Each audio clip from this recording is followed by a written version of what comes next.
ওষুধের খরচ কমাতে এক গুচ্ছ ঘোষণা। রাজ্যে আরো 469টি প্রধানমন্ত্রী জন ঔষধি কেন্দ্র। ওষুধের ক্ষেত্রে এখানে 80% পর্যন্ত ছাড় পাওয়া যায়। ওষুধে বড় ছাড়ের ঘোষণা শুভেন্দু অধিকারীর। ওষুধের খরচ কমাতে এক গুচ্ছ ঘোষণা। প্রধানমন্ত্রী জনঔষধি কেন্দ্র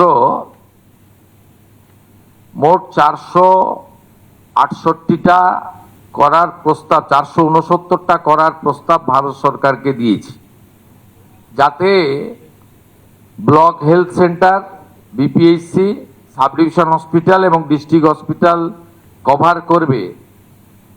একজনের পরিবারে যদি মাসে ডায়াবেটিস থেকে হাইপার টেনশন থেকে শুরু করে ধরুন 2000 টাকার ওষুধ লাগে, এই 469টি সরকার নিয়ন্ত্রিত প্রধানমন্ত্রী জনঔষধি যোজনার সেন্টার চালু হলে এটা ধরে নিতে পারেন অ্যাপ্রক্স 200 টাকায় পৌঁছে যাবে, অন্তত 10 গুণ বেনিফিট পাবেন।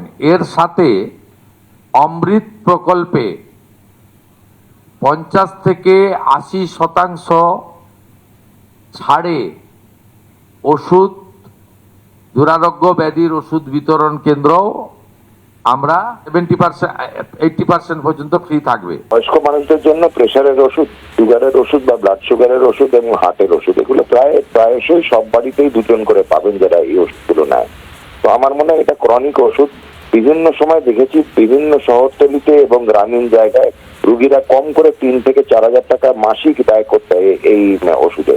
এখান থেকে আপনি 80% কমে যাচ্ছে। বুঝতে পেরেছেন তো কতটা? প্রধানমন্ত্রী জন ঔষধি যোজনা যেটা আছে আমাদের সংকল্প পত্রে ভারতীয় জনতা পার্টি ডক্টর সেলের তরফ থেকে আমরা জমা দিয়েছিলাম। শহরতলিতে 50 থেকে 100 মিটার দূরে দূরে জন ঔষধি দোকান হবে এবং গ্রামীণ এরিয়াতে 500 মিটার দূরে দূরে জন ঔষধি দোকান রাখতে হবে এবং মহকুমা চত্বরে সেটা আমরা বলেছেন 150 থেকে 200 মিটার দূরে দূরে। আমি খুব খুশি, সাধুবাদ এবং ধন্যবাদ জানাই প্রধানমন্ত্রী এবং মুখ্যমন্ত্রী, মাননীয় মুখ্যমন্ত্রী শ্রী শুভেন্দু অধিকারী মহাশয়কে, যে আমাদের সংকল্প পত্রে যেটা প্রথম বুলেট বিন্দু ছিল জন ঔষধি যোজনা, সেটা উনি মান্যতা দিয়েছেন।